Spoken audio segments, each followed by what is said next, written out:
ትላንት በታምራት የተቀበልነው ትላንት በዘመዝሙር የተቀበልንበትን ጉዳይ የሚያይኝን አየሁ ብለን የዘመርንበትን ጉዳይ መስማትን በጆሮ ሰምቼ ነበር ዛሬ ግን አይኔ ያየች ብለን ያልንበትን ጉዳይ ለአጋር እስማኤል ማንነቷ ነበር፣ መለያዋ ነበር፣ መለያችን ያልነው ነገር ዛሬ ግን እንደሚሞት አውቀን ተስፋ ቆርጠንበት ከኛ እጅ እንደወጣ አውቀን የጣልነው ኢየሱስ ጌታ ነው።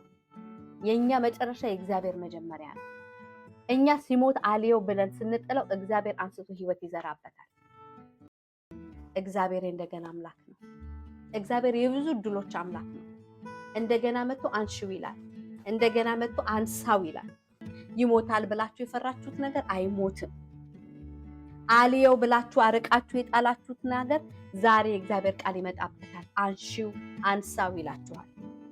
አትፍሩ፣ አይሞትም። ምክንያቱም የተናገረው እግዚአብሔር ነዋ። በህይወት ይኖራል ያለው እግዚአብሔር ነዋ። ታላቅ አደርገዋለሁ ያለው እግዚአብሔር ነዋ። ይነሳል ያለው እግዚአብሔር ነዋ። አገልግሎት ቢሆን በእግዚአብሔር ቤት መኖር ቢሆን ለሌሎች ማብራት ቢሆን ለሌሎች መኖር ቢሆን ቢዝነስ መክፈት ቢሆን በትዳር ቢሆን በልጆች ቢሆን ሲሞት አልየው ብላችሁ የቀበራችሁት ነገር ምንድነው? እግዚአብሔር ግን ዛሬ አትፍሩ ይላል። ኢየሱስ ጌታ ነው። አትፍሩ። ያ ነገር በህይወት ይኖራል። የእግዚአብሔር ቃል መጥቶበታልና ታላቅ ይሆናል፣ ኃያል ይሆናል፣ ብርቱ ይሆናል። ኢየሱስ ጌታ ነው።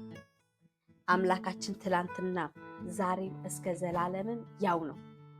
ትላንትና አይኔ ተከፍቶ የሚያየኝን አየሁ ያልነው እግዚአብሔር ዛሬም አምላክ ነው። ዛሬም ከተወለደ በኋላ ልንይዘው የማንችለው እኛ በህይወት ልናቆየው ባልቻልነው ጉዳይ ላይ እግዚአብሔር ይመጣል። እሱ በህይወት ያኖረዋል። ኢየሱስ ጌታ ነው። ስለዚህ አንሱት። እንደገና ታሪክ ይሰራል።